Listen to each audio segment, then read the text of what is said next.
Hi friends, തിരുവോണ ദിവസം രാവിലെ ഞാൻ ഉറക്കമെഴിച്ച് പല്ലും തേച്ചിട്ട് നേരെ ഓടിയത് അത്തപ്പരയിലായിരുന്നു. അത്തപ്പരയിൽ പോയി അത്തമെല്ലാം കണ്ടു. അപ്പോൾ കാണാൻ ഒരു കൊക്ക് നേരെ നിൽപ്പുണ്ട്. പിന്നെ അത് കഴിഞ്ഞ് അനിയൻ്റെ കുഞ്ഞുങ്ങളെയും എൻ്റെ കുഞ്ഞുങ്ങളെയും കൂട്ടി അമ്പലത്തിൽ പോയി. അമ്പലത്തിൽ പോകുന്ന വഴി അവരുടെ ഫോട്ടോയൊക്കെ എടുത്തു. അത് കഴിഞ്ഞ് അന്നത്തെ ദിവസം തന്നെ പിന്നെ വേറൊരു ദേവീക്ഷേത്രത്തിൽ പോകാനുണ്ടായിരുന്നു, കുടുംബക്ഷേത്രത്തിൽ. അവിടെയും പോയി. കൂടെ വൈഫും ഉണ്ടായിരുന്നേ.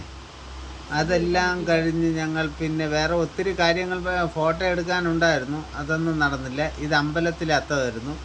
അവിടെയും പോയി, അവിടെയും എല്ലാവരുടെയും ഫോട്ടോയൊക്കെ എടുത്തു. അതും കഴിഞ്ഞ് പിന്നെ ഉച്ച ഊണെന്ന് പറഞ്ഞ ഒരു ഗംഭീര ഒന്നൊന്നര സദ്യയായിരുന്നു. അവിടെ അനിയനും ഭാര്യയും കുഞ്ഞുങ്ങളും എൻ്റെ കുഞ്ഞുങ്ങളും ഒക്കെ ഉണ്ടായിരുന്നു. പിന്നെ ഉച്ച ഊണും കഴിഞ്ഞു. അതും കഴിഞ്ഞ് ഞാൻ ഫോട്ടോ എടുക്കാൻ നിൽക്കുന്നേ ഉള്ളൂ. ഞാൻ കഴിച്ചില്ല, ഞാൻ ലാസ്റ്റാണ് കഴിച്ചത്.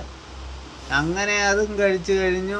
അത് നല്ല സൂപ്പറായിരുന്നു. അത് പോയിട്ട് നല്ല അടപ്രഥമനൊക്കെ ഉണ്ടായിരുന്നു. 5-6 കൂട്ടം കറികളും അച്ചാറും ഒക്കെ ആയിട്ട് സൂപ്പറായിട്ട് വയർ വീർക്കെ നല്ലൊരു ഗംഭീര സദ്യ തന്നെയായിരുന്നു ഉണ്ടാക്കിയത്.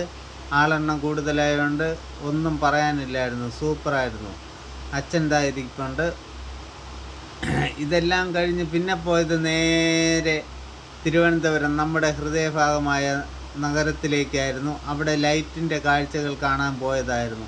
അത് പിന്നെ ഒന്നും പറയാനില്ല, ഒന്നൊന്നര കാഴ്ചയായിരുന്നു. തിക്കും തിരക്കും. വണ്ടിയാണെങ്കിൽ പാർക്ക് ചെയ്യാൻ പോലും പറ്റിയില്ല. പിന്നെ വണ്ടിക്കകത്തിരുന്ന് തന്നെ ഇങ്ങനെ ലൈറ്റിൻ്റെ മഹാമേളകൾ ഞങ്ങൾ പിടിച്ച് ആസ്വദിച്ചിങ്ങനെ വണ്ടിയിലുണ്ടായിരുന്ന വെള്ളമൊക്കെ കുടിച്ച് മണിക്കൂറോളം കടന്നു പോയത് മാത്രം ഒന്നും അറിഞ്ഞില്ല. ഞങ്ങൾ അവിടെ ചെന്നപ്പോൾ സമയം വെറും 7:10.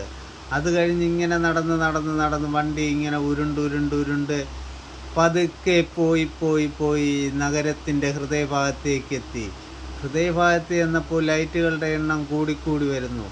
പിന്നെയാണ് ഒരു കാര്യം മനസ്സിലാകുന്നത്, ഇന്ന് വീട്ടിൽ പോക്ക് നടക്കത്തില്ല. കാര്യം വേറൊന്നുമല്ല, സൂചി കുത്താൻ സ്ഥലമില്ല. ആ കണക്കിന് തിക്കും തിരക്കും. വണ്ടികൾ പാർക്ക് ചെയ്തിട്ട് ജനക്കൂട്ടമാകട്ടെ, കുഞ്ഞുങ്ങളാകട്ടെ, എല്ലാ പേരും കൂടി നടത്താം. ഇതെല്ലാം കഴിഞ്ഞ് വീട്ടിൽ ചെന്നതോ 2 മണി. ബായ്.